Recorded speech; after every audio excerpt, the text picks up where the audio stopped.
आपका स्वागत है। खबरें विस्तार से। आज से मुंबई में इंडिया गठबंधन का 2 दिनों के लिए 24 चुनाव को लेकर महामंथन शुरू हो रहा है। इस बैठक में गठबंधन के लोगों यानी कि संयोजक सीटों के बंटवारे का फॉर्मूला से लेकर कई अहम मुद्दों पर मंथन होगा। लेकिन सबसे बड़ा सवाल अब भी वही है कि आखिर ब्रांड मोदी के सामने कौन होगा। इस रिपोर्ट में देखिए।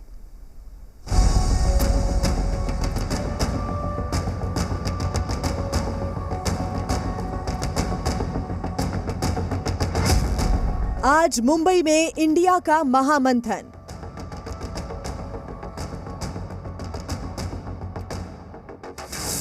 – 2024 का प्लान इंडिया में घमासान।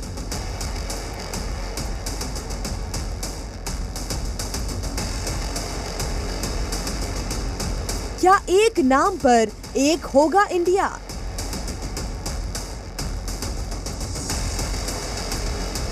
आज से इंडिया गठबंधन की बैठक मुंबई में शुरू हो रही है। 2024 के लिहाज से ये बैठक काफी अहम मानी जा रही है। इस बैठक में जिन मुद्दों पर चर्चा हो सकती है उनमें खासतौर से विपक्षी गठबंधन का लोगो और झंडे के साथ साथ संयोजक के नाम पर चर्चा हो सकती है। लेकिन इन तमाम सवालों के बीच सबसे बड़ा सवाल अब भी अनसुलझा है। वो सवाल ये है कि विपक्षी दलों की बैठक में पीएम पद के उम्मीदवार के नाम पर सहमति बन पाएगी या फिर गठबंधन बिना चेहरे के मैदान में उतरेगा। अगर ऐसा होता है तो फिर सीटों के बंटवारे का फॉर्मूला क्या होगा। सबसे पहले हम आपको इंडिया गठबंधन के संभावित एजेंडे से रूबरू करा देते हैं। इंडिया गठबंधन का लोगो तय किया जाएगा। दिल्ली में गठबंधन के हेडक्वार्टर बनाने के प्रस्ताव पर चर्चा होगी। इंडिया गठबंधन के संयोजक पद के प्रस्ताव पर चर्चा हो सकती है। कोऑर्डिनेशन कमेटी के गठन को अंतिम रूप देने पर भी बातचीत होगी। कॉमन मिनिमम प्रोग्राम के प्रस्ताव पर चर्चा हो सकती है। गठबंधन के प्रवक्ताओं की नियुक्ति के प्रस्ताव पर चर्चा हो सकती है। भविष्य में सामूहिक रैली करने पर बैठक में चर्चा होगी।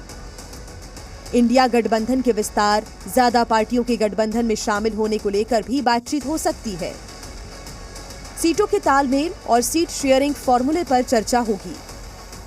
गठबंधन उन मुद्दों पर चर्चा कर सकता है जिनके आधार पर बीजेपी को टक्कर दी जा सके। हम सभी एक दूसरे के साथ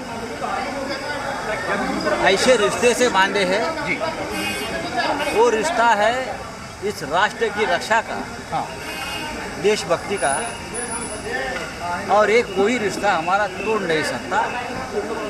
हमारे में कोई मतभेद नहीं है, मनभेद नहीं है और किसी प्रकार के भेद नहीं है। माना जा रहा है कि मुंबई की बैठक में 28 दलों के नेता शामिल हो सकते हैं। 2024 के लोकसभा चुनाव में एनडीए का मुकाबला करने के लिए संयुक्त प्रचार रणनीति, गठबंधन के साझा न्यूनतम कार्यक्रम का मसौदा तैयार करने, देश भर में आंदोलन करने के लिए संयुक्त योजनाएं बनाने और सीटों के बंटवारे के लिए कुछ समितियों की घोषणा करने की भी संभावना है। इधर गठबंधन के उम्मीदवार पर अपने अपने दावे भी शुरू हो चुके हैं। आम आदमी पार्टी अरविंद केजरीवाल को पीएम उम्मीदवार बनाने का राग छेड़ रही है।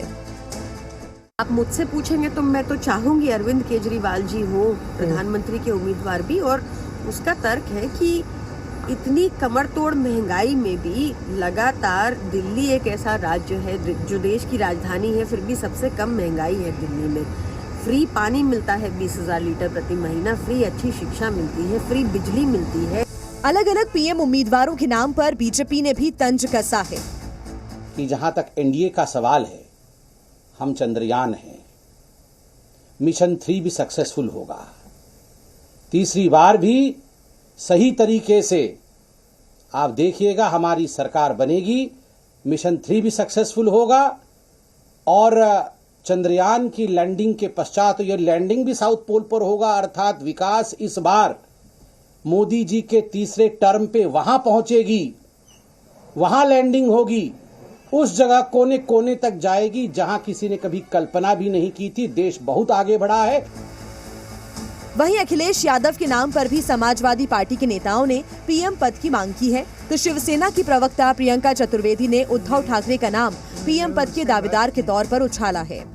देश चिंतित है और कौन उनकी बात रख रहा है वो उनके साथ जुड़ेंगे।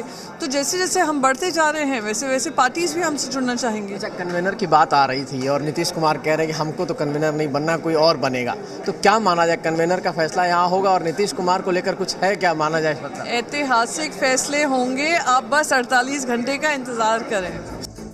जाहिर है अभी चुनौतियां इंडिया गठबंधन के सामने ही हैं, क्योंकि भले ही अपने अलायंस का लोगो जारी कर दें, झंडा जारी कर दें या फिर पूरी रणनीति बना लें, लेकिन सबसे बड़ा और अहम सवाल अब भी अनसुलझा ही है कि आखिर मोदी के सामने कौन इंडिया गठबंधन का चेहरा होगा। ब्यूरो रिपोर्ट, जी मीडिया।